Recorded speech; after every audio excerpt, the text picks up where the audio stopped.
My family's elegant dinner. Humiliated me. They sat me with children, while my siblings sat proudly as adults. I'll never forget the moment I walked into my parents' grand dining room and saw my name card placed at the children's table. Not near it, not adjacent to it. Right there, between my 9-year-old nephew and my 11-year-old niece, while my younger siblings sat at the main table with the adults, their wine glasses already filled, their faces glowing with pride and belonging. I was 30 years old. I had a master's degree. I paid my own bills. And my family had just told me, in the most humiliating way possible, that I didn't belong with the grown-ups. But let me back up. Because this story doesn't start at that dinner. It starts much earlier, in a childhood where I was always the outlier, the disappointment, the one who never quite fit the mold my family had cast in gold. The golden child syndrome. My name is Catherine Whitmore, though everyone in my family has always called me Cat, a nickname that felt less affectionate and more like a diminutive, a way to keep me small. I grew up in Greenwich, Connecticut, in a house that looked like it belonged in Architectural Digest, because it did, twice. My father, Richard Whitmore III, made his fortune in investment banking. My mother, Constance Ashford Whitmore, came from old money.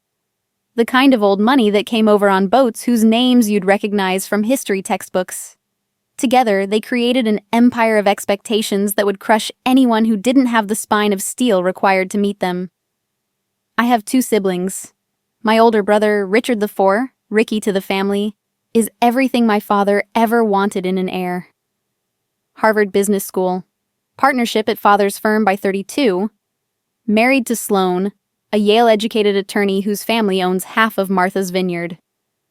They have 2 perfect children, Madison and Trevor, who attend the same private academy we all attended. Then there's my younger sister, Victoria. Beautiful, poised, married at 26 to Chase Henderson, whose father owns a chain of luxury hotels across the Northeast.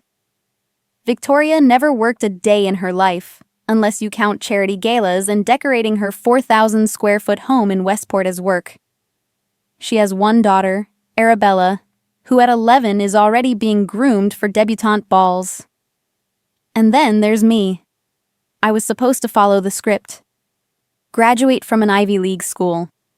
Marry someone from the approved list of eligible bachelors whose families belong to the right clubs. Produce beautiful grandchildren. Serve on charity boards. Host elegant dinner parties. Become a perfect replica of my mother. But I didn't.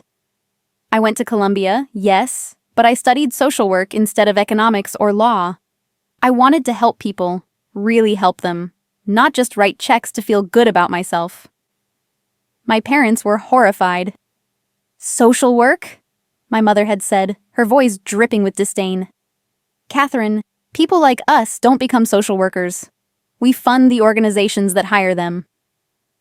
After graduation, I got a job at a nonprofit in Brooklyn, helping immigrant families navigate the system. The pay was terrible. The hours were brutal. And I loved every minute of it. I loved feeling like I was making a real difference, not just maintaining the status quo of wealth and privilege. But my family saw it as a rebellion, a rejection of everything they'd built, and they never let me forget it. The comparisons growing up, I was always being compared to Ricky and Victoria. At every family dinner, every holiday gathering, every obligatory Sunday brunch at the country club, I was measured against them and found wanting. Ricky closed a $50 million deal this week, my father would announce, beaming with pride. Victoria's been featured in Connecticut Magazine's Women of Style issue, my mother would add, practically glowing. And then they'd turn to me, their smiles fading just slightly. And how's your little job going, Kat? Little job. As if helping a Syrian refugee family find housing wasn't important. As if connecting a domestic violence survivor with resources wasn't meaningful. As if the work I did every day to make the world slightly less cruel didn't matter, because it didn't come with a corner office and a six-figure salary. I tried not to let it bother me. I really did. I told myself that I was living authentically, that I was following my own path, that their approval didn't matter. But it did matter. God, it mattered so much, because no matter how old you get, no matter how independent you become, there's still that little girl inside you who just wants her parents to be proud of her.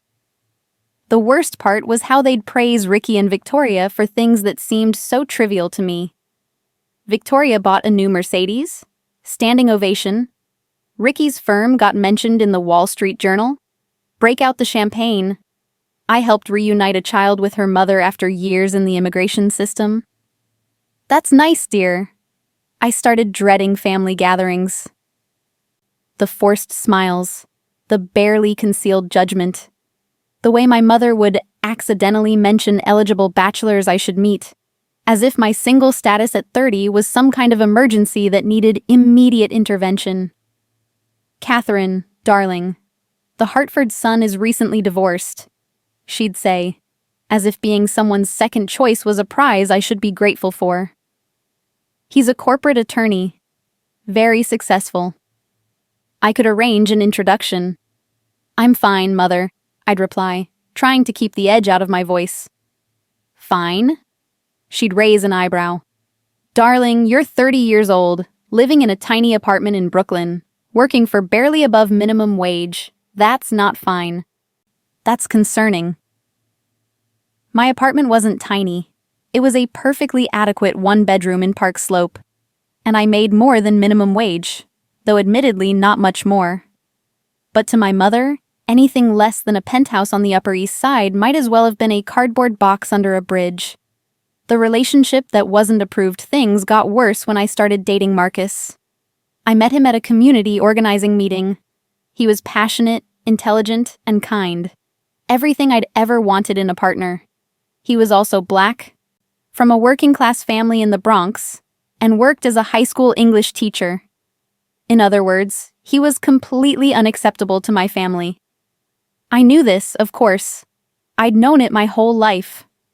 My family's racism was the subtle kind, the kind that hides behind words like culture and background and suitable. They'd never use slurs or openly discriminate, but their world was carefully curated to include only people who looked like them, talked like them, and came from the same socioeconomic background. I didn't tell them about Marcus for 6 months. I kept that part of my life separate, sacred, protected from their judgment. But eventually, Victoria saw us together at a restaurant in Manhattan, and by the next morning, the whole family knew. My mother called me, her voice tight with what she probably thought was concern, but sounded a lot more like panic. Catherine, Victoria mentioned she saw you with someone last night. A man. She said he was, well, she wasn't sure he was someone from our circle. His name is Marcus, Mother. And no, he's not from our circle. He's from the real world. There was a long pause. I see. And what does Marcus do? He's a teacher. Another pause, even longer this time. A teacher. How? Noble. Catherine, you know we support education. Of course we do. The Whitmore Foundation has donated millions to educational causes. But darling, have you thought about what this means for your future? For your children's future? We're not having children, Mother. We've been dating for 6 months. 6 months? And you didn't tell us? Catherine, this is exactly the kind of thing I'm talking about. You shut us out. You make decisions without considering the family, without thinking about what? I interrupted, my voice rising. Without thinking about whether my boyfriend comes from the right zip code? Without worrying about what the people at the club will say? Don't be dramatic, she said coolly. I'm simply saying that compatibility matters. Background matters. You and this Marcus come from very different worlds. Good, I said, because I don't want to live in your world anymore. I hung up on her. It was the first time I'd ever done that, and my hands were shaking as I set down the phone. But I also felt something like liberation, like I'd finally said what I'd been holding back for years. Marcus was wonderful about it. He'd experienced this kind of prejudice his whole life, and while it hurt him, he wasn't surprised. "Baby, I knew what I was getting into when I started dating a white girl from Greenwich," he said, pulling me close. "Your family doesn't need to approve of us. We approve of us. That's what matters." But it did matter, more than I wanted to admit. Because even though I'd rejected their values, even though I'd chosen a different path, I still craved their acceptance. I still wanted them to look at me the way they looked at Ricky and Victoria. With pride, with respect, with love that wasn't conditional on me becoming who they wanted me to be. The breakup. Marcus and I dated for 2 years. They were 2 of the happiest years of my life. But eventually, the pressure from my family, combined with other issues in our relationship, became too much. We wanted different things. He wanted to stay in education, maybe become a principal someday. I was considering going back to school for my doctorate. We were both so focused on our careers that we forgot to focus on us. When we broke up, it was amicable but heartbreaking. We loved each other, but we weren't in love anymore. We'd become roommates who occasionally kissed, friends who shared a bed but not a future. My mother's response to the breakup was barely concealed relief. "Oh, sweetheart, I'm so sorry," she said, in a tone that suggested she wasn't sorry at all. "But you know, maybe this is for the best. You're still young enough to meet someone more suitable." I didn't have the energy to fight with her. I was too busy trying to hold myself together, trying to figure out who I was without Marcus, trying to remember what I wanted from life that wasn't defined by opposition to my family's expectations. I threw myself into my work. I took on extra cases. I volunteered for crisis hotlines. I stayed at the office until 9, 10, 11 at night, because going home to my empty apartment felt too lonely, too much like admitting that maybe my family was right. Maybe I'd made the wrong choices. The announcement. 6 months after my breakup with Marcus, my family announced they were planning a special dinner. It was my father's 65th birthday, and my mother had decided to host an elaborate celebration at their home. A real family affair, she called it. All of us together, the way it should be. I should have known something was up. My mother never did anything without an agenda. But I was still raw from the breakup, still feeling unmoored. And the idea of being surrounded by family, even my complicated, judgmental family, felt comforting.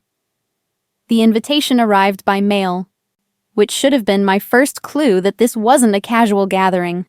It was on thick, cream-colored cardstock with embossed lettering. "You are cordially invited to celebrate Richard Whitmore III's 65th birthday. Black tie. RSVP required." Black tie. For a family dinner. That was the second clue. I called Victoria, hoping to get some insight into what Mother was planning. Victoria and I had a strange relationship. We weren't close, exactly, but we also weren't enemies. She existed in Mother's world with an ease I'd never managed, but sometimes I caught her looking at me with something that might have been envy, as if she wondered what it would be like to break free the way I had. "Oh, it's going to be quite the event," Victoria said when I asked about the dinner. "Mother's been planning it for months. She's hired caterers, florists, the works. You know how she is." "Why is she going so overboard for Dad's 65th? I asked. "It's not like it's a milestone birthday. 65 is just retirement age." Victoria was quiet for a moment. "She didn't tell you?" "Tell me what?" Another pause. "Dad's officially retiring from the firm. Ricky's taking over as CEO. Mother wants to make it a big announcement, a whole succession thing. Very Bridgerton, if you ask me. But you know Mother." My stomach dropped. A succession announcement, of course. This wasn't about celebrating my father's birthday. This was about crowning Ricky as the heir to the Whitmore empire, about cementing the family legacy, about showing the world that the dynasty would continue. And where did that leave me? I'd never been part of the business. I'd never wanted to be. But having it formalized, having it announced at a fancy dinner that I was not part of the succession plan, that I was not part of the future of this family, that felt like rejection on a whole new level. Kat? You still there? Victoria's voice pulled me back to the present. Yeah, I'm here. Thanks for the heads up. Are you okay? You sound... I'm fine, I lied. I'll see you at the dinner. I hung up before she could press further. I wasn't fine. I was the opposite of fine. But I'd learned a long time ago that showing vulnerability to my family only gave them ammunition to use against me later. Preparing for battle. The week leading up to the dinner, I tried to mentally prepare myself. I practiced affirmations in the mirror.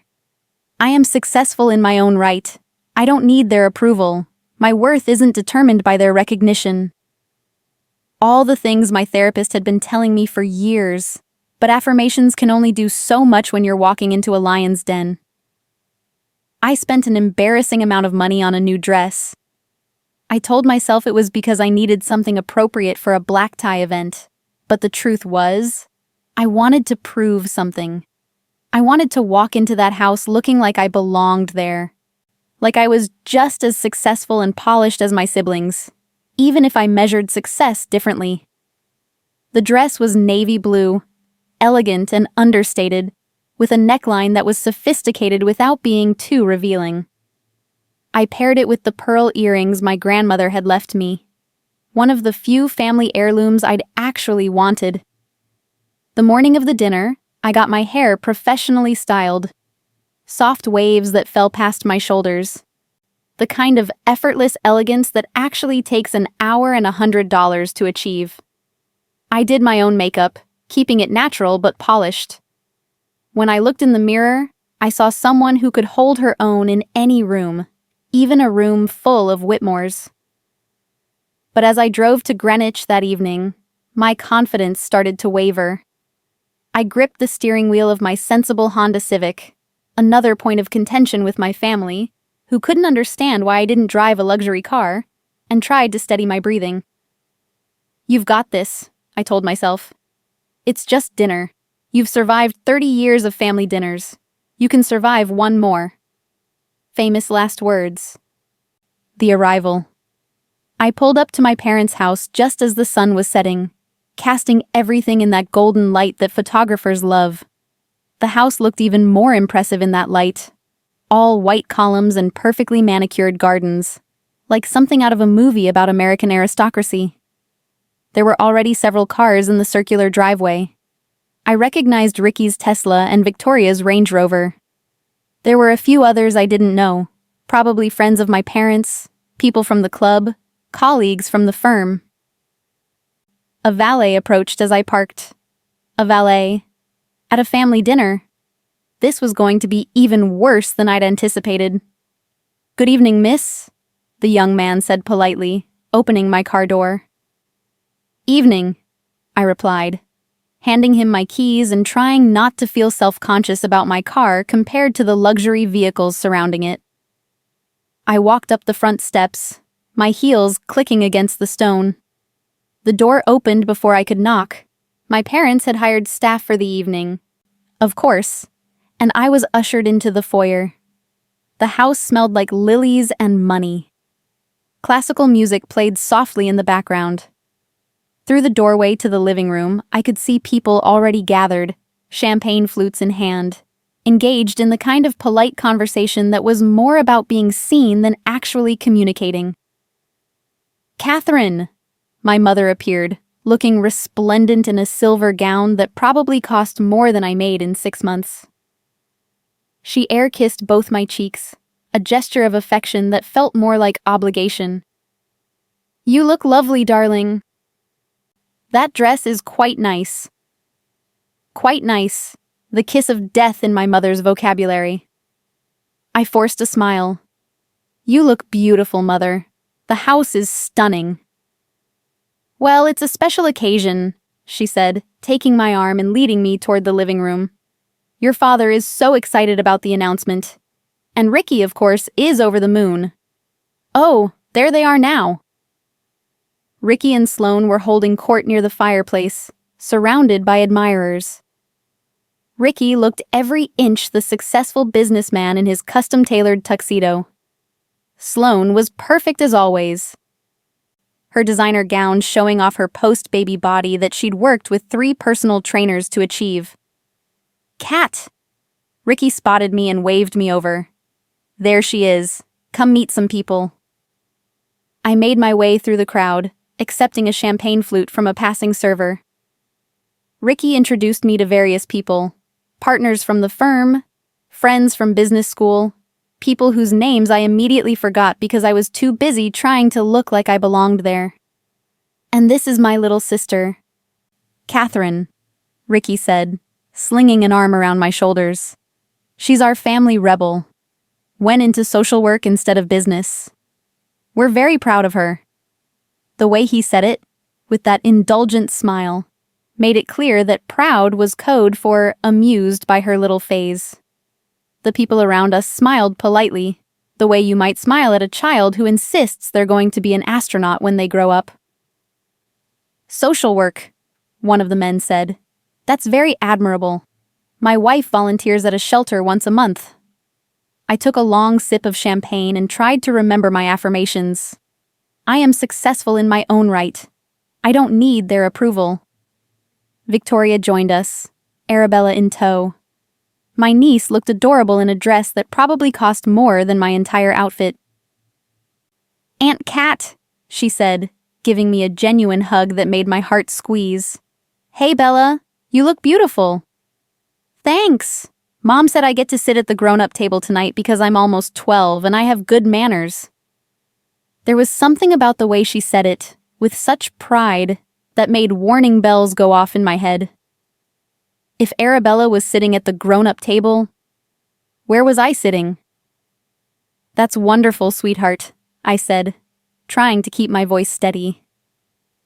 Victoria gave me a look I couldn't quite read. Kat, I think Mother wants to talk to you about the seating arrangements. You should find her before dinner. But before I could extract myself from the group, my father appeared, commanding attention just by entering the room. Everyone turned toward him, conversations stopping mid-sentence. Friends, family, thank you all for coming, he said, his voice carrying that authoritative tone that came from years of boardroom meetings. We'll be moving to the dining room shortly, but before we do, I want to say how grateful I am to have all of you here to celebrate this milestone with me.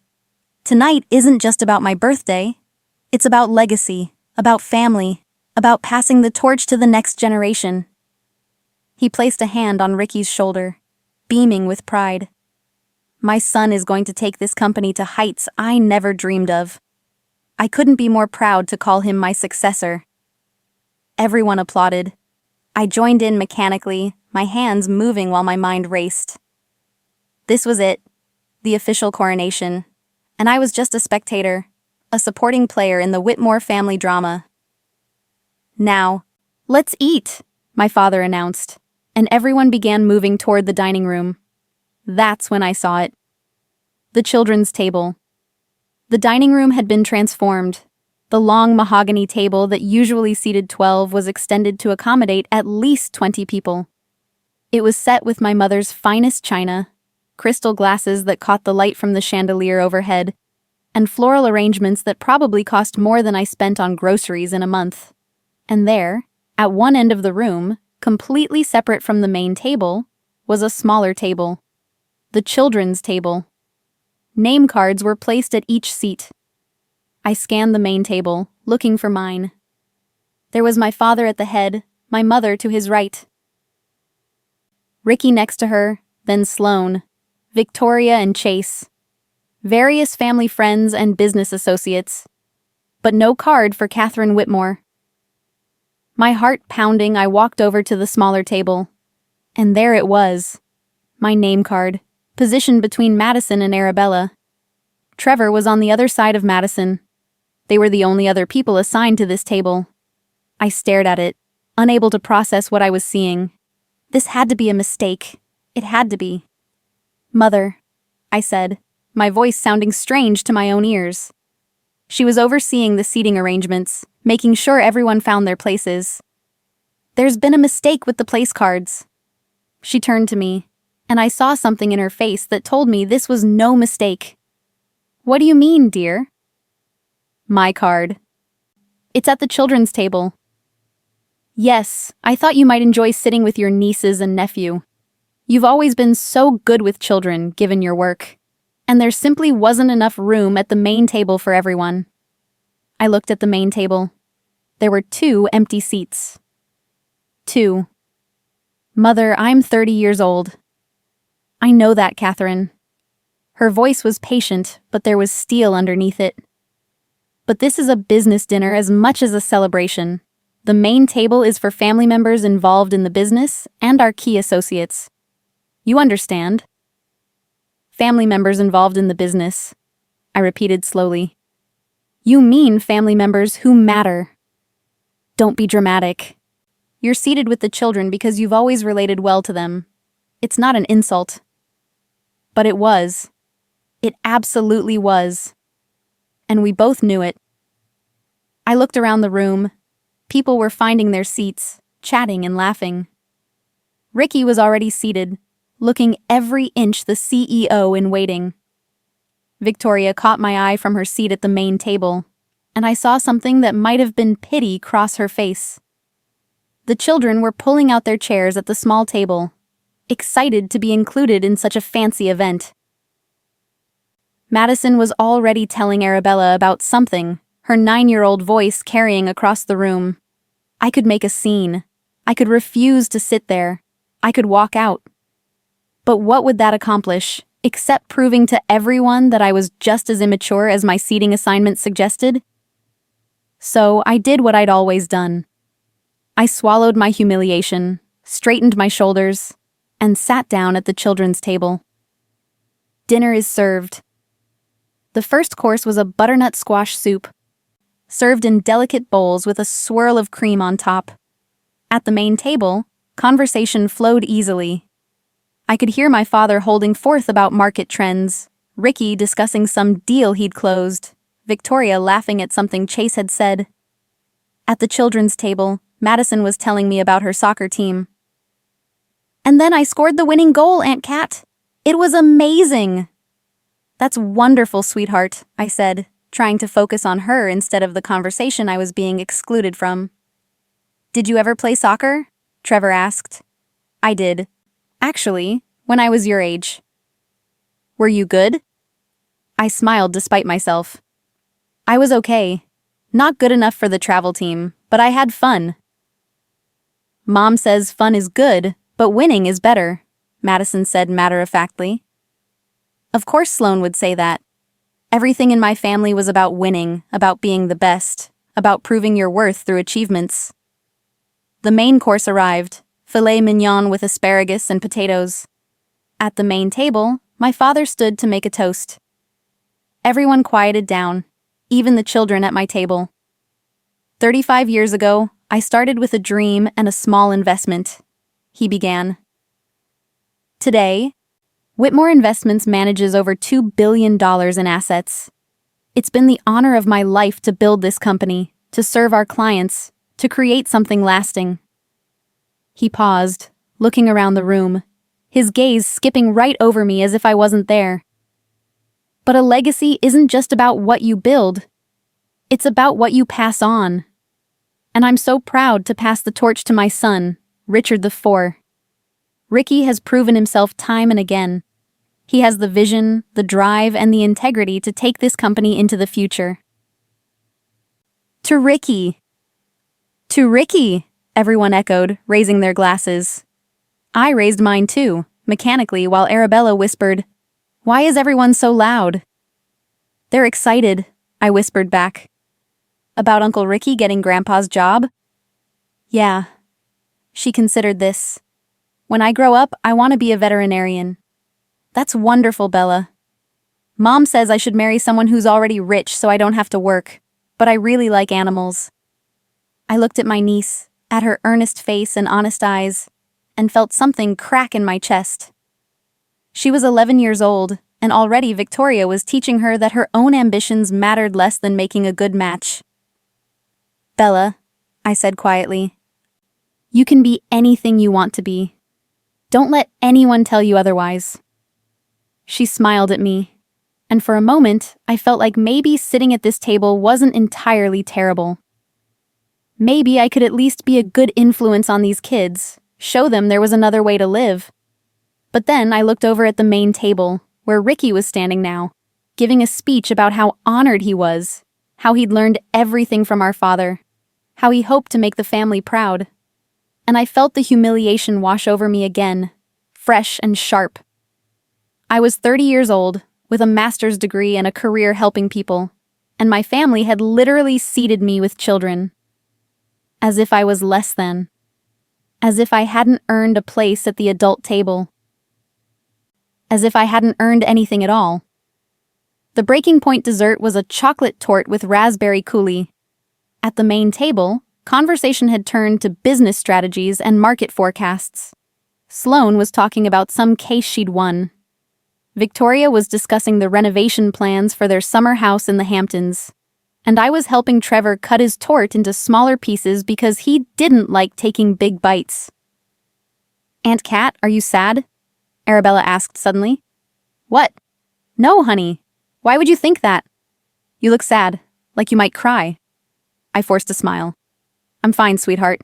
Just tired." But I wasn't fine. I was the opposite of fine.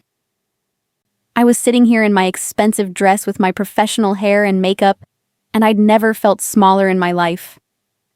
Madison had gotten chocolate on her dress, and I was helping her clean it up with a napkin when I heard my mother's voice from the main table.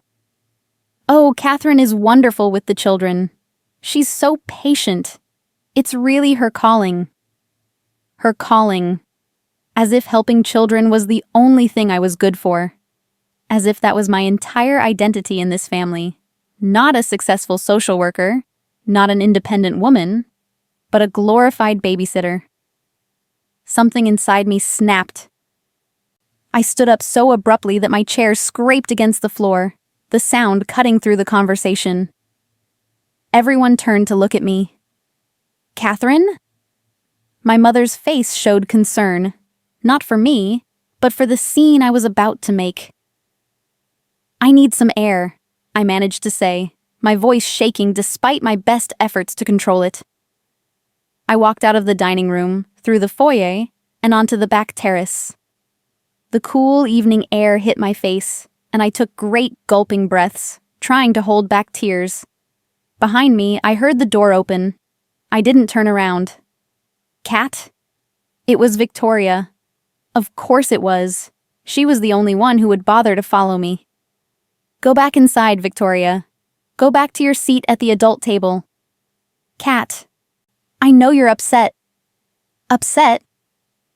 I turned to face her, and I didn't care anymore if she saw me cry. "I'm humiliated, Victoria. I'm 30 years old, and our mother seated me with children. Like I'm not a real adult. Like I don't matter." Victoria looked uncomfortable. She'd never been good with emotions, had never learned to deal with anything that couldn't be solved with money or status. She didn't mean it like that. Yes, she did. She meant it exactly like that. Because I'm not part of the business. Because I didn't marry rich. Because I'm not you or Ricky. I'm the family disappointment. And tonight, she made that official. "You're not a disappointment." "Then why am I sitting at the kids' table, Victoria? Why am I not good enough for the main table?" She didn't have an answer for that. We both knew why. The truth hung between us, ugly and undeniable. "I can't do this anymore," I said quietly. "I can't keep coming to these things, pretending like it doesn't hurt, like I don't care that they treat me like I'm less than. I'm done." "Kat, don't make a rash decision. You're emotional right now." "I'm emotional because I have emotions. Because I'm a human being who's been treated like garbage by her own family." "God, Victoria, Don't you ever get tired of it? Don't you ever want to be more than Mother's perfect doll? She flinched like I'd slapped her. That's not fair. None of this is fair. But at least you get a seat at the table. At least they pretend to value you. Victoria was quiet for a long moment. When she spoke again, her voice was softer. You think I don't know what it's like to feel trapped? You think I don't see the cage I'm in? At least you got out, Kat. At least you have that. It was the most honest thing she'd ever said to me. For a moment, I saw past the perfect hair and designer clothes to the woman underneath. A woman who'd traded her freedom for approval, who'd given up who she might have been to become who they wanted her to be. You could get out too, I said. It's not too late. She shook her head. Yes, it is. I have a daughter now, and she needs me to be exactly what I am. She needs you to show her there's another way. Maybe. Victoria looked back at the house where the dinner was continuing without us. Are you going back in there? I thought about it. I thought about sitting back down at that children's table, enduring the rest of the evening with a smile plastered on my face, pretending everything was fine. No, I said. I'm leaving. Kat, you can't just leave. It's Dad's birthday. It's Ricky's coronation, and we both know it. Dad's birthday is just an excuse. And I'm tired of being part of a family that only values me when I'm convenient. I started walking toward the front of the house, toward my car. Victoria called after me, but I didn't stop. I was done. Done with the judgment, done with the comparisons, done with feeling like I had to earn their love. I was halfway to my car when the front door opened and Ricky came out. Kat, what's going on? Ask Mother, I said, not stopping. He caught up to me, grabbing my arm. Hey, come on, you're upset about the seating? It's not a big deal. I yanked my arm away. Not a big deal? Ricky, she sat me with the children. So, you like kids. You work with people in need. It's not like you're interested in business talk anyway. And there it was. The casual dismissal. The assumption that what I did wasn't important enough to be discussed at dinner, that I wasn't sophisticated enough to handle business talk. You're right, I said coldly. I'm not interested in hearing about your stock portfolios and your mergers. I'm interested in things that actually matter, like the family I helped this week whose 9-year-old daughter had been separated from them at the border for 2 years. Like the woman I connected with a shelter after she finally got the courage to leave her abusive husband. That's what I do, Ricky. I help people who are actually struggling, not people who are crying because their third vacation home needs renovating. His face hardened. You think you're better than us because you have this noble career? You think you're some kind of saint because you work for a nonprofit? No. But I think I'm better than being treated like a child by my own family because my job doesn't come with a 6-figure salary. Maybe if you'd made better choices, you wouldn't be in this position. My choices are the only things I'm proud of, I said. I'm proud that I help people. I'm proud that I make a difference. And I'm proud that I didn't sell my soul to fit into your definition of success. I got in my car and drove away, leaving my brother standing in the driveway, leaving that house and that dinner and that entire world behind me. The aftermath, I didn't hear from my parents for 3 days. Not a call, not a text, nothing. The silence was both a relief and a knife in my heart. It confirmed everything I'd known but hadn't wanted to believe, that their love was conditional, that I only mattered to them when I played by their rules. On the 4th day, my mother called. I almost didn't answer, but curiosity got the better of me. Catherine. Her voice was cold, controlled. I think we need to discuss what happened at your father's birthday dinner. I agree, I said, surprised at how steady my own voice sounded. Let's discuss why you thought it was appropriate to seat your 30-year-old daughter at the children's table. I've already explained that. There wasn't enough room. There were 2 empty seats at the main table, Mother. I saw them. A pause. Those were for the Hendersons. They were running late. The Hendersons sat at the main table and I sat with the children because business associates are more important to you than your own daughter. Is that what you're telling me? Don't twist my words, Catherine. This has nothing to do with importance. It has to do with appropriateness. That dinner was about business succession. You're not part of the business. No, I'm not. But I'm part of this family. Or at least I thought I was. Of course you're part of this family. Don't be absurd. Then why do you treat me like I'm not? Why am I always the afterthought, the disappointment, the one who doesn't quite measure up?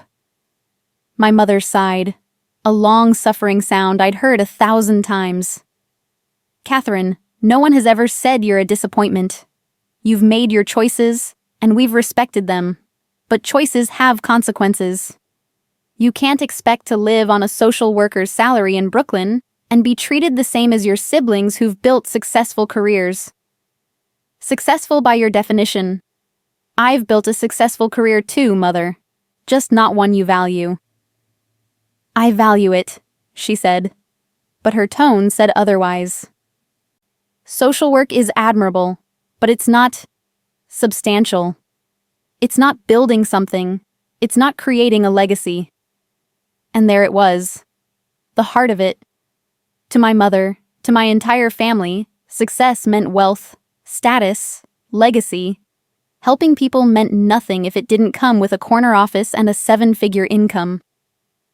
I'm creating a legacy every day, I said quietly. Every family I help, every life I change. That's my legacy. That matters more to me than any amount of money. Then why are you so upset about the seating arrangement? If you're so confident in your choices, why does it matter what we think? It was a good question, one I'd been asking myself for 3 days. Why did it matter? Why did I still crave their approval when I'd rejected everything they stood for? Because you're my family, I said, my voice breaking. Because I wanted you to love me for who I am, not who you want me to be. Because I'm tired of feeling like I have to earn a place at your table. Catherine. For the first time, my mother's voice softened slightly. We do love you. We've always loved you. But you have to understand, you've made yourself an outsider. You rejected our world. You can't have it both ways. I didn't reject your world, Mother. I chose a different one. And I hoped that you'd respect that choice even if you didn't understand it. I'm trying to respect it. But you make it very difficult when you cause scenes and storm out of important family events. Of course she would make this about me, about my reaction, rather than what had caused it. That was the Whitmore way. Never admit fault, never apologize, just make the other person feel guilty for having feelings. I'm not going to apologize for leaving that dinner, I said. I was humiliated. And I removed myself from the situation. That was the mature thing to do. The mature thing would have been to stay and not make your father's birthday about you. I laughed, a bitter sound. His birthday wasn't about him, Mother. It was about Ricky. Everything's always about Ricky. Or Victoria. Never me. That's not true. Isn't it? When was the last time you celebrated one of my achievements? When was the last time you told your friends about something I did with the same pride you show when talking about Ricky's business deals? Silence. That's what I thought, I said. I have to go, Mother. Catherine, wait. Your father wants to talk to you about this. Tell Dad I love him. Tell him happy birthday. But I need some space right now. I hung up before she could respond. My hands were shaking, but I also felt lighter somehow. I'd said things I'd been holding back for years. I'd stood up for myself. It didn't fix anything, but at least I'd been honest. Finding my voice.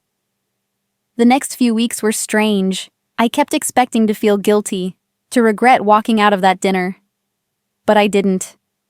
Instead, I felt free. I threw myself into my work with renewed energy. I took on a case involving a teenager who'd aged out of the foster care system and was living in his car. I helped a grandmother gain custody of her grandchildren after their mother's arrest. I connected a disabled veteran with housing resources and medical care. Every day I came home exhausted but fulfilled. This was what mattered. This was my legacy. I also started saying no to family obligations. When my mother invited me to Sunday brunch at the club, I declined. When Ricky asked me to attend some charity gala the company was sponsoring, I said I was busy. When Victoria suggested we go shopping together, I told her I didn't have time. At first, they seemed confused by my absence, then annoyed, then nothing. The invitations stopped coming. The family group chat continued without me, full of photos from events I wasn't part of, discussions about topics I wasn't included in. It was like I'd become invisible. Part of me was hurt by how easily they seemed to let me go. But another part of me was relieved. I didn't have to perform anymore. I didn't have to pretend to be interested in their world. I could just be myself. An unexpected ally. About a month after the dinner, Arabella called me. My 11-year-old niece calling me on her own. "Aunt Kat, it's Bella." "Hey, sweetheart. Is everything okay?" "I miss you. You haven't been to Sunday brunch in forever." My heart squeezed. "I know, honey. I've been really busy with work." "That's what Mom says, but I think you're avoiding us because Grandma was mean to you at Grandpa's birthday." I was stunned. "What makes you think that?" "I heard Mom and Dad talking. Mom said Grandma shouldn't have made you sit with us kids. She said it was humiliating." So Victoria had understood. Even if she hadn't said anything at the time, she'd known. "Your mom said that?" "Yeah. She said Grandma treats you like you don't matter, but that you matter more than all of them because you actually help people instead of just talking about it." I had to sit down. Victoria had defended me. Victoria, who'd never contradicted our mother a day in her life, had stood up for me. "Bella, that's really sweet, but you shouldn't worry about adult stuff like this." "I'm not a baby, Aunt Kat. I know when people are being mean. And Grandma was mean to you. So was everyone else who didn't say anything. Sometimes adults are complicated. That's what everyone always says when they don't want to admit they were wrong." I couldn't help but smile. This kid was wise beyond her years. "You're right. They were wrong, and I'm sorry you had to see that." "Don't be sorry. I'm glad you left. You showed them you're not going to let them treat you bad. That was brave." Brave. I'd felt a lot of things when I walked out of that dinner, but brave hadn't been one of them. I'd felt hurt, angry, humiliated. But maybe Bella was right. Maybe standing up for yourself was brave, even when it meant losing people you loved. "Thanks, Bella. That means a lot." "Can I still see you? Even if you're not coming to family stuff?" "Of course you can. How about we have lunch this weekend? Just you and me?" "Really? Can we go to that pizza place you took me to last time?" "Absolutely." After we hung up, I sat there for a long time, thinking about my niece. She was being raised in the same world I'd been raised in, taught the same values, exposed to the same judgments. But she was questioning it. She saw the wrongness in how they'd treated me. Maybe I could be the example she needed. Maybe by living authentically, by refusing to accept their version of success, I could show her there was another way. Lunch with Bella. That Saturday, I met Arabella at a pizza place in Brooklyn, far from Greenwich and the world we'd both been born into. She was wearing jeans and a t-shirt, looking more like a regular kid than the little debutante in training my mother was trying to create. "Mom almost didn't let me come," she said as we waited for our pizza. "She said Brooklyn was too far and she didn't like me taking the train." "How did you convince her?" Bella grinned. "I told her you were the only adult in the family who treated me like I was smart. She got quiet after that and said, okay." Victoria continued to surprise me. "So tell me about school," I said. How are your classes? Boring. We're learning stuff I already know. But there's this science project about climate change that's kind of cool. I'm doing mine on how rising ocean temperatures affect marine life. That sounds fascinating. Are you enjoying it? Yeah. I want to be a marine biologist, or maybe a veterinarian who works with sea animals. But Mom says I should focus on finding a good husband and not worry too much about career stuff. I felt anger flare in my chest. Victoria was doing to Bella exactly what had been done to us, teaching her that her ambitions mattered less than making a good match. Bella, listen to me.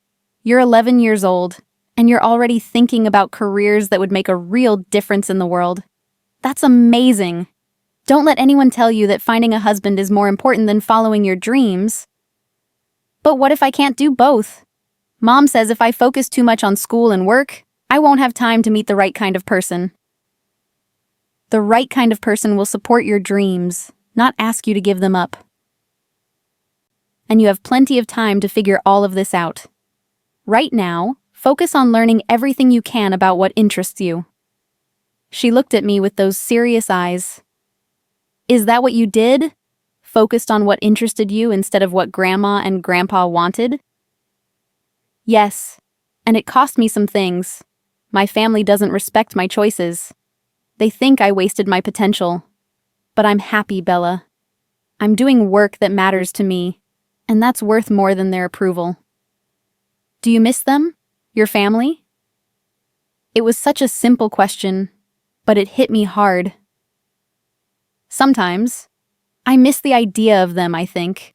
I miss having a family that supports me unconditionally. But the reality was never that. So mostly, I just miss what could have been. Our pizza arrived, and we ate in comfortable silence for a few minutes. Then Bella said, "Aunt Kat, if I decide to be a marine biologist, will you still be proud of me even if everyone else thinks I should have gotten married instead?" Bella, I will be proud of you no matter what you choose to do with your life, as long as you're choosing it for yourself and not because someone told you to. She smiled, a real smile that lit up her whole face. Good, because I'm definitely going to be a marine biologist. As I watched my niece eat her pizza, animated and excited about her future, I realized something. Maybe walking away from that dinner had been about more than just my own dignity. Maybe it was about showing the next generation that they didn't have to accept the limitations this family tried to impose. That they could choose differently. The email. 2 months after the dinner, I received an email from my father. Not a phone call, not a text, an email. Formal, distant, like I was a business associate rather than his daughter. Catherine, I hope this message finds you well. Your mother and I have been discussing the situation that arose at my birthday dinner, and we feel it's time to address it directly. We understand that you were upset by the seating arrangements. However, we believe your reaction was disproportionate and unnecessary. Walking out of a family event without explanation was disrespectful, not just to me, but to everyone in attendance. That said, we are willing to move past this incident if you are. We would like you to attend Thanksgiving dinner next month. It will be a smaller gathering, just immediate family. We believe this would be a good opportunity to reconcile and move forward. Please let us know by next week if you plan to attend so your mother can finalize the arrangements. Best regards, Dad. I read the email 3 times, each time feeling a different emotion. First, hurt that my father couldn't even call me. Second, anger at the words disproportionate and unnecessary. They still didn't understand why I'd been upset. Third, a weary sort of sadness at, we are willing to move past this incident if you are. As if I was the one who needed to apologize. There was no acknowledgement of what they'd done wrong. No apology for humiliating me. Just an expectation that I would show up, pretend nothing had happened, and go back to being the family disappointment who knew her place. I started typing a response several times and deleted it each time. What could I say? What would make them understand? Finally, I wrote, "Dad, thank you for your email. I appreciate you reaching out, even though I wish we could have had this conversation in person or over the phone. I need you to understand something. I didn't walk out of your birthday dinner because I was being dramatic or disrespectful. I left because being seated at the children's table, at 30 years old, with a master's degree and a career I'm proud of, was humiliating. It was a clear message that I don't belong with the adults in this family, that I haven't earned a place at your table. You say my reaction was disproportionate, but I disagree.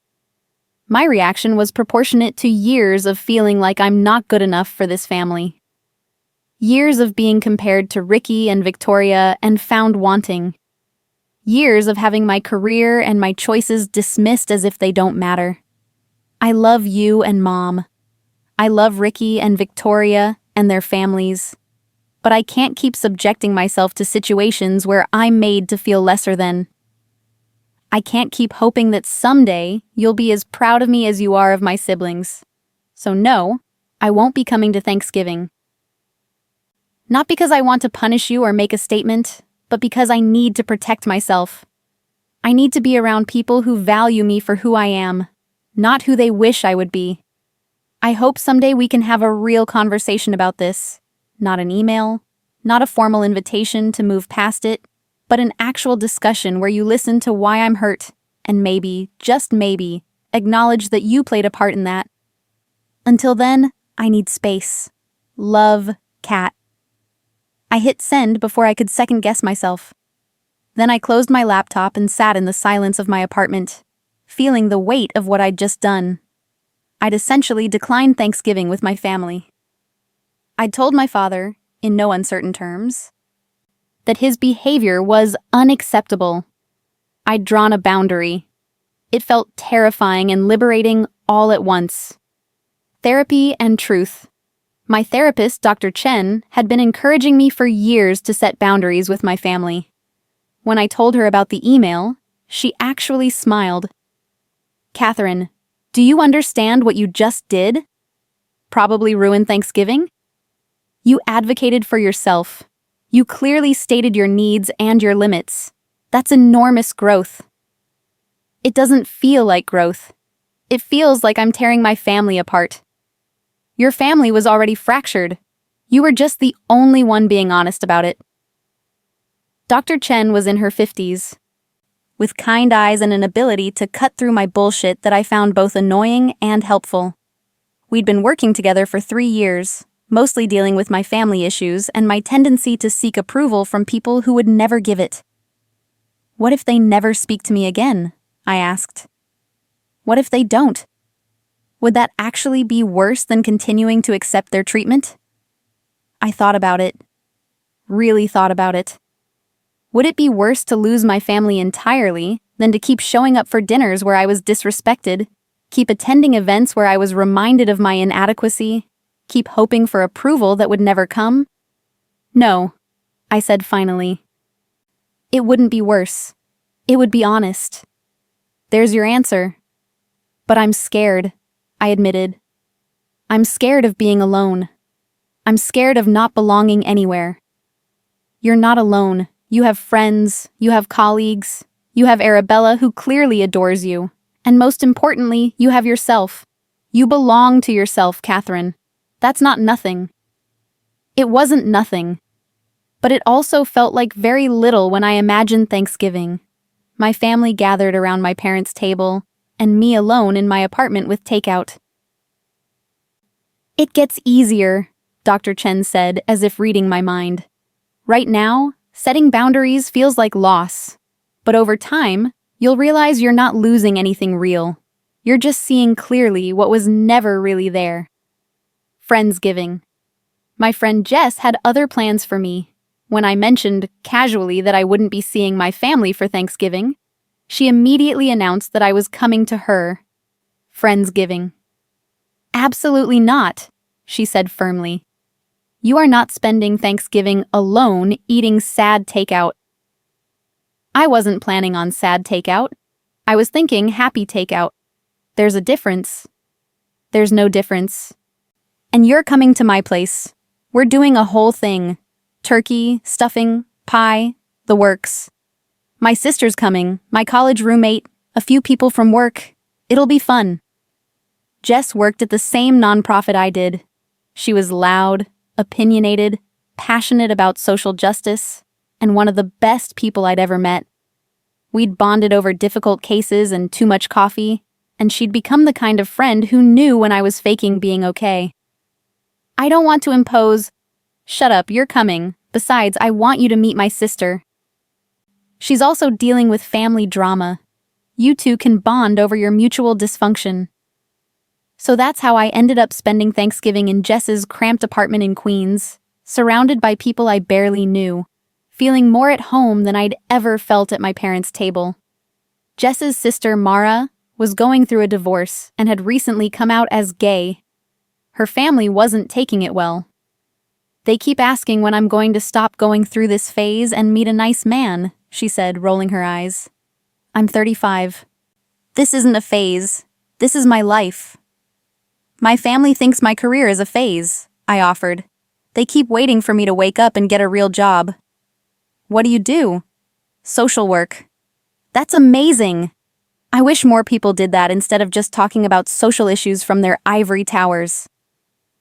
We fell into easy conversation, sharing stories of family dysfunction and laughing at the absurdity of it all. Jess's college roommate, Tyler, talked about being estranged from his parents after they disowned him for being trans. Another guest, Priya, shared about how her family expected her to have an arranged marriage and couldn't understand why she wanted to choose her own partner. We were all outcasts in our own way. All people who'd chosen authenticity over acceptance. And sitting there, passing dishes and sharing stories, I realized something. This was family too. Not the family I was born into, but the family I'd chosen. The people who saw me for who I was and loved me because of it, not despite it. When we went around the table saying what we were grateful for, a tradition Jess insisted on, I said, I'm grateful for people who remind me that belonging isn't about fitting in. It's about being seen. Jess squeezed my hand. We see you, Kat. And they did. In a way, my biological family never had. The holidays past Christmas was harder. The Whitmores did Christmas big. A massive tree in the foyer. Presents piled high. A formal dinner followed by caroling at the club. It was the one holiday where we'd always felt almost like a normal family, where the competition and judgment took a back seat to tradition and celebration. I declined the invitation. My mother called this time, her voice tight. Catherine, this is ridiculous. You're going to skip Christmas? Christmas? I'm not skipping Christmas, Mother. I'm just not spending it with you. What are you going to do? Sit in your apartment alone? Actually, I'm volunteering at a shelter. They need help serving Christmas dinner. This was true. I'd signed up weeks ago, wanting to spend the holiday doing something meaningful. There was a long silence. Then, of course you are. Of course you'd rather spend Christmas with strangers than your own family. They're not strangers. They're people who need help. And at least there, I'm wanted. You're wanted here. Am I, though? Because it doesn't feel that way. It feels like I'm tolerated as long as I don't make waves. As long as I accept being treated as less than. No one treats you as less than, Catherine. You're being incredibly selfish and dramatic about this entire situation. I'm being selfish? Mother. I spent 30 years trying to earn your approval. 30 years hoping that someday you'd be proud of me. And at Dad's birthday, you made it crystal clear that I'll never be good enough for you. So forgive me for deciding to spend my time with people who actually appreciate me. I hung up on her for the second time. It was getting easier. Christmas Day, I showed up at the shelter at 6 in the morning. We served breakfast, then started preparing for the big dinner. The woman running the event, Dorothy, was in her 60s and had been organizing this meal for 20 years. Every year, more and more people show up. she told me as we chopped vegetables. Used to be we'd serve maybe 50 people. Last year it was over 200. That's wonderful that you can accommodate so many. Wonderful and heartbreaking. Means more people need help. She looked at me curiously. What brings a young woman like you here on Christmas? Usually, we get retirees and college kids on break. I work in social services, and I didn't have family plans. Family fight? I nodded. Well, you've got family here today. We take care of our own. She patted my hand, and I felt tears prick my eyes. We served over 250 people that day. Families with children who were living in their cars, elderly folks who had nowhere else to go, veterans struggling with PTSD and homelessness, people who'd lost jobs, lost homes, lost hope, and every single person who came through that line was grateful. Not just for the food, but for the acknowledgement that they mattered, for someone seeing them and treating them with dignity. One woman, probably around my age, came through with 2 small children. She looked exhausted, defeated. As I handed her a plate, I said, "Merry Christmas. I hope you and your kids have a wonderful meal." She met my eyes, and I saw tears in them. "Thank you. You have no idea what this means." "I think I do," I said softly. Because I did. I understood what it meant to feel invisible, to feel like you didn't belong, to crave acknowledgement from people who would never give it. The difference was, I could walk away from my family. These people couldn't walk away from their circumstances. At the end of the day, Dorothy hugged me tight. "You've got a good heart. Don't let anyone tell you otherwise." I drove home as the sun was setting, exhausted but fulfilled in a way I'd never felt after a Whitmore family Christmas. I'd made a difference today. I'd mattered to those people in a real, tangible way. That night, I got a text from Arabella. "Merry Christmas, Aunt Kat. Everyone asked where you were. I said you were helping people who really needed it. Grandma looked mad, but she didn't say anything. I miss you." I smiled and texted back. "Miss you too, Bella. Let's get lunch soon." A moment later, another text came through. This one from Victoria. "The dinner wasn't the same without you. I defended you to Mom. She didn't like it. Call me when you can." My sister had stood up for me. Actually, stood up to our mother. Something she'd never done before. Maybe some things were starting to change after all. The new year, I spent New Year's Eve at a small party Jess threw. No fancy gowns, no champagne that cost more than my rent, no judgment. Just good people, cheap wine, and genuine laughter. At midnight, as everyone hugged and cheered, I made a resolution. This year, I would stop waiting for my family's approval. I would stop letting their version of success define my worth. I would build a life that made me happy, surrounded by people who saw me for who I really was. It sounded simple, but it was the hardest thing I'd ever committed to. January passed quietly. I threw myself into work, taking on new cases, advocating for my clients with renewed energy. I started going to a yoga class Jess recommended. I joined a book club. Small things, but they were things I did for myself, not for anyone else. In February, I got a promotion. Not a huge one, a small bump in salary and a fancier title. But it meant something to me. It meant I was good at my job, that I was making a difference, that my work mattered. I called Jess to celebrate, and we went out for drinks. I didn't call my parents. I didn't need their validation anymore. But I did call Arabella. Guess who got promoted? Aunt Kat, that's amazing! What does it mean? It means I'm now a senior case manager. I get to supervise some of the newer social workers and handle more complex cases. I'm so proud of you. Coming from my 11-year-old niece, those words meant more than any praise from my parents ever had. Thanks, Bella. How's school? Good. I'm doing a project on ocean acidification. It's really cool.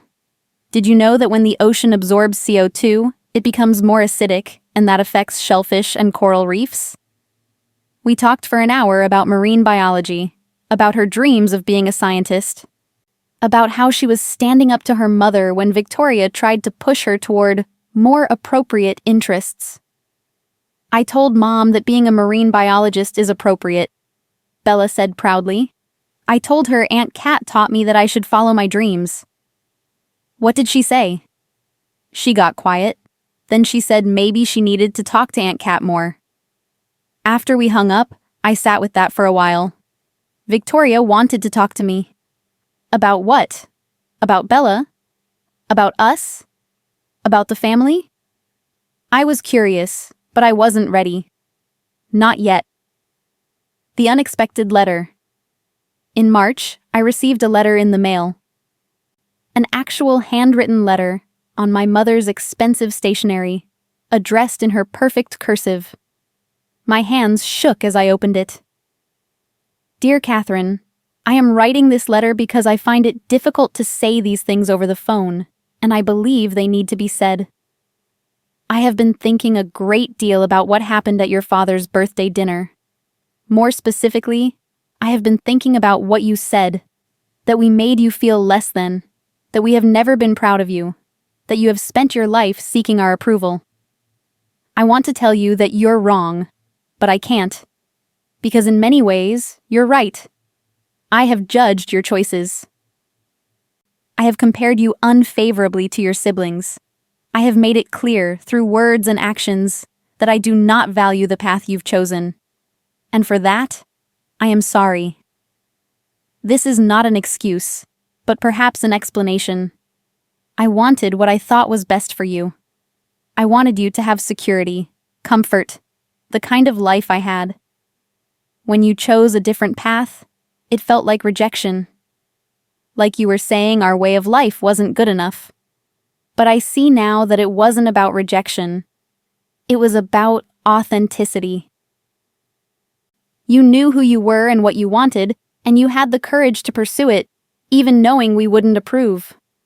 That takes strength I'm not sure I have.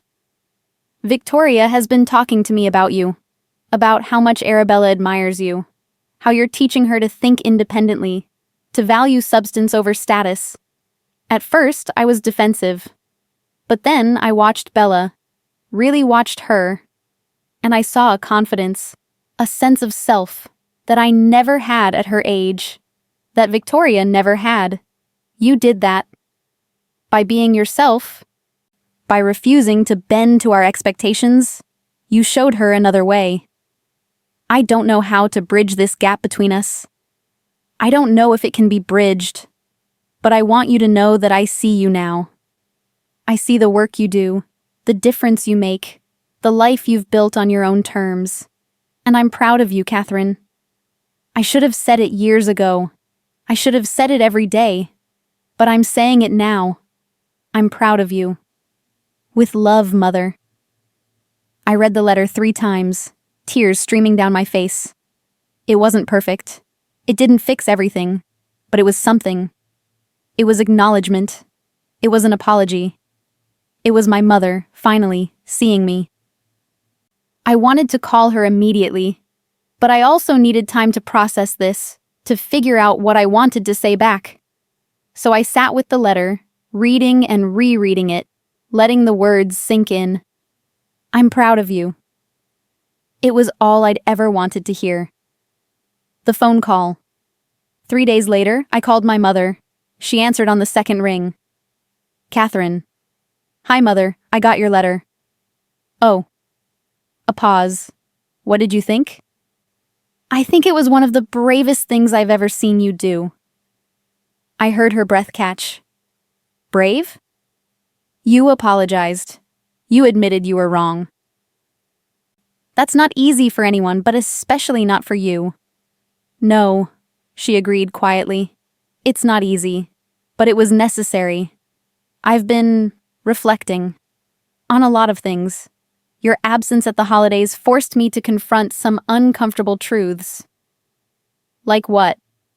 Like the fact that I've been so focused on maintaining appearances, on upholding our family's status, that I forgot what family is actually supposed to be about. Like the fact that I've measured success in such narrow terms that I couldn't see the real value in what you do. She paused. Like the fact that I've been a rather terrible mother to you.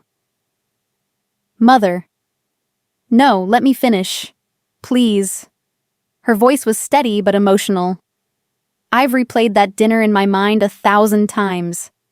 I see now how humiliating it must have been for you. How it must have felt like every criticism, every comparison, every dismissal over the years was embodied in that seating arrangement. It did feel that way, I admitted. I told myself I was being practical, that it was about business, but the truth is, it was about judgment. It was about me trying to punish you, in some small way, for not being who I wanted you to be. And that was cruel.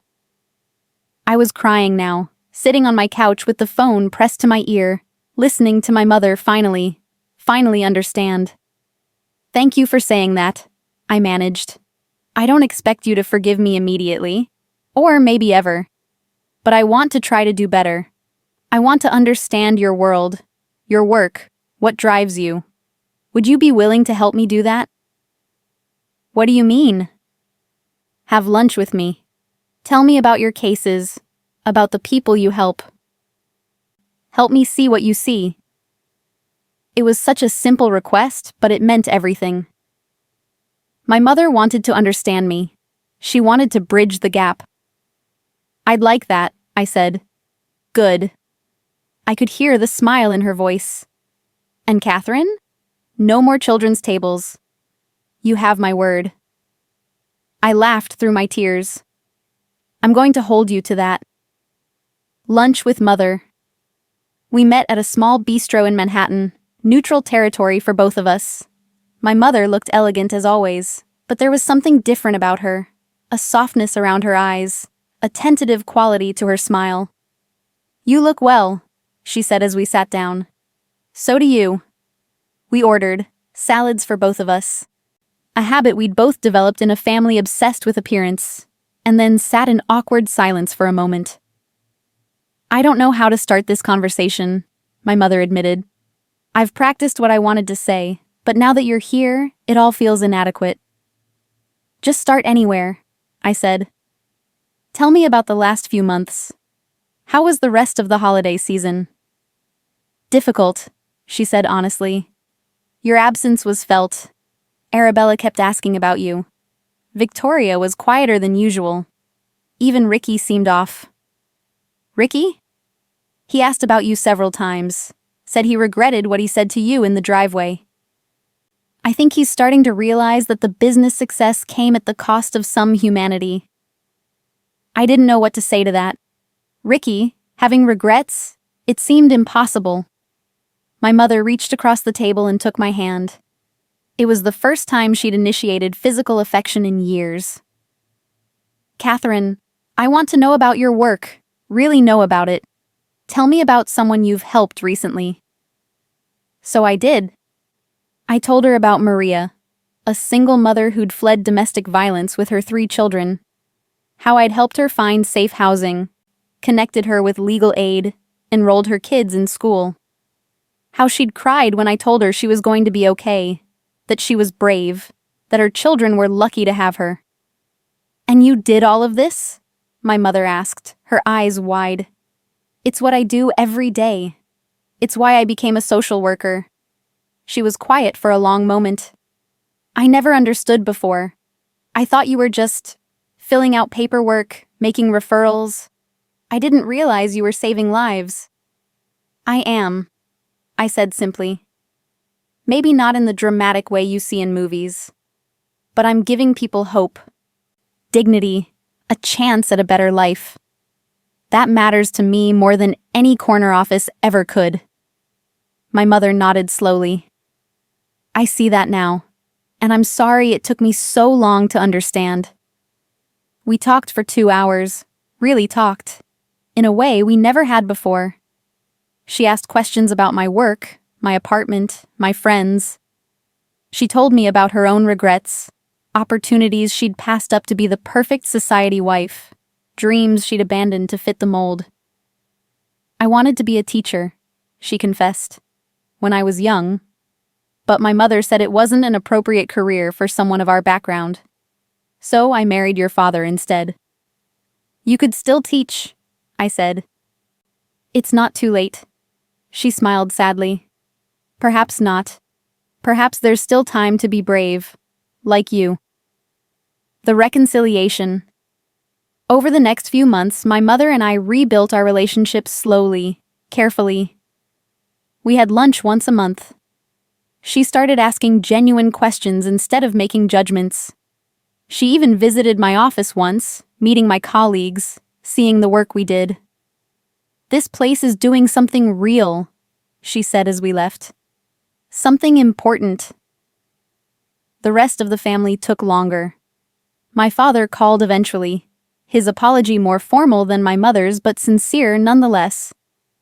Ricky and I had coffee, where he admitted he'd been jealous of my courage to leave the family business behind. I'm trapped, he said.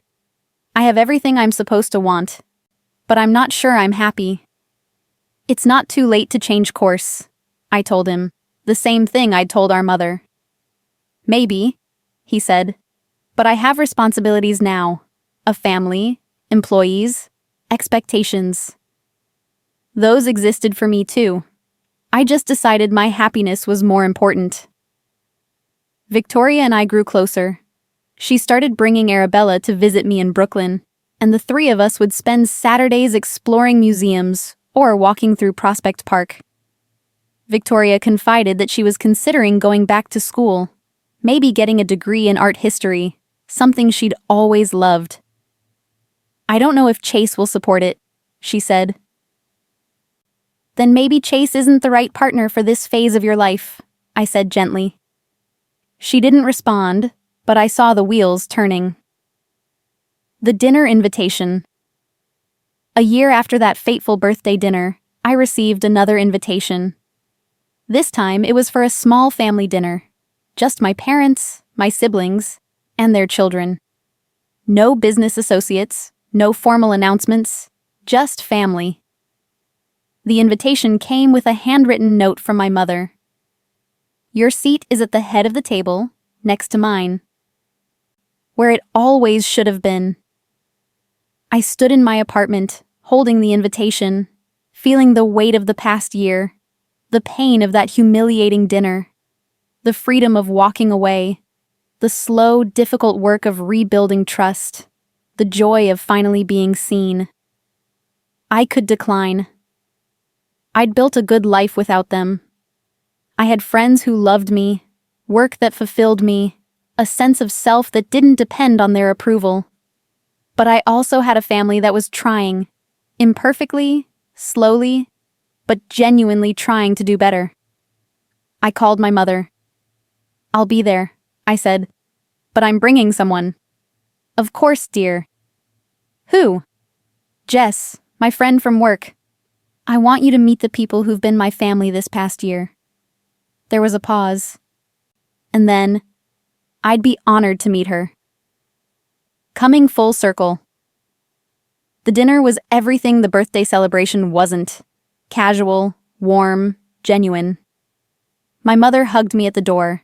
A real hug, not an air kiss. My father shook Jess's hand and asked about her work with genuine interest. Ricky was subdued but kind. Victoria pulled me aside and whispered, I filed for separation last week.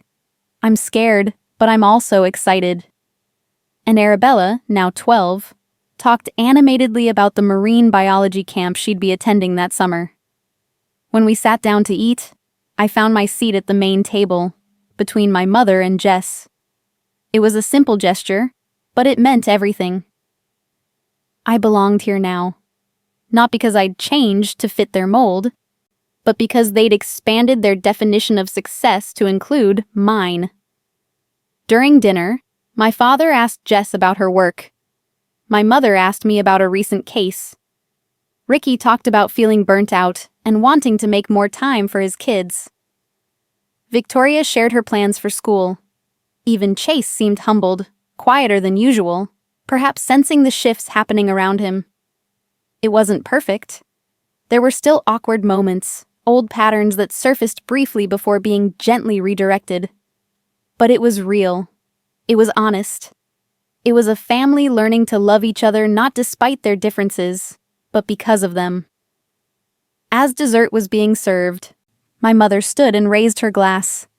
"I want to propose a toast," she said, "to Catherine, who had the courage to be herself even when it cost her everything. You taught this family what really matters. You showed us that success isn't about money or status. It's about living authentically and making a difference in the world. We're lucky to have you." Everyone raised their glasses. "To Cat," they echoed. I looked around the table at these complicated, flawed, trying people who were my family. At Jess, who squeezed my hand under the table. At Arabella, whose eyes shone with admiration. At my mother, who finally saw me. "To second chances," I said, "and to finding your seat at the table, wherever that table might be." We clinked glasses, and I felt something I hadn't felt in that house in a very long time. I felt like I belonged, not because I'd earned their approval, but because I'd earned my own. And that, in the end, was all that mattered. Epilogue. 2 years later. The children's table had been dismantled and donated to charity. In its place, my parents' dining room now held one long table where everyone sat together, regardless of age or business affiliation. Arabella was 14 now, already planning her college applications around marine biology programs. Victoria had completed her art history degree and opened a small gallery in Westport. Ricky had stepped back from some of his responsibilities at the firm, delegating more so he could coach Trevor's basketball team. And me? I was still doing the work I loved, still living in Brooklyn, still choosing authenticity over approval every single day. But now I also had a family that chose me back. The dinner that had humiliated me had ultimately freed me. It had forced me to confront the truth about my family, about myself, about what I really needed. And in walking away from their version of success, I'd found my own. I'd found my place at the table, not by fitting in, but by standing out. And that made all the difference.